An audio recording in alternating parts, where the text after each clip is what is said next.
I first used this rig over 20 years ago on Lake Erie. Now don't laugh at this footage. I was filming a television show with my guest Jack Dalzell. He taught me how to rig and use this setup with 2 tube lures. We crushed them that day. Now I don't think I have ever done a video on this setup, so here we go.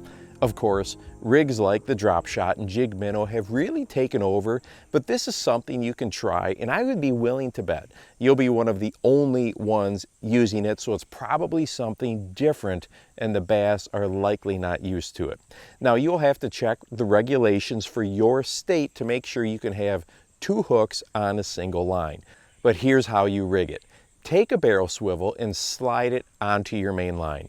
Then tie another swivel below it. On the sliding swivel, put on a piece of leader and tie on your insert tube head.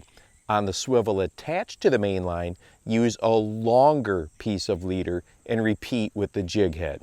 Of course, you can experiment with leader length, but keeping the upper leader shorter will keep it from tangling. Here you can see it just suspended over the side of the boat, and believe it or not, this rig rarely gets tangled. What I really like is the ability to try 2 different colors. I normally put a darker or a crawl type color on the bottom hook and a minnow or baitfish color on the top. Some days both hooks get hit. Others, the bass prefer the lure on the bottom or up higher. It really helps to narrow down how they are feeding and what they prefer on that day, even right down to color. This footage has been with the 2 different color tubes, and as you can see, they work through various parts of the water column so well. Plus, as the bottom lure bounces up and over stuff or even gets snagged a bit and then pops free, it really adds action to the top lure. Now here are the 2 lures with the same color tube.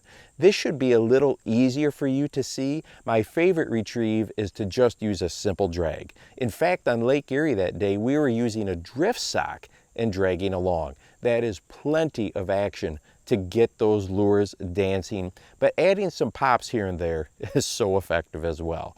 I always have a lot of confidence when fishing this setup, and I'm sure it goes back to that episode on Lake Erie all those years ago. Thank you, Jack.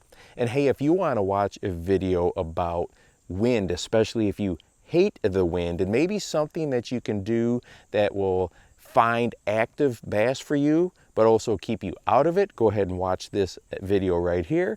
And make sure that you go out and encourage someone today. You never know how you might just change their life. For the Bass Fishing Life, I'm your host, Steve Rogers.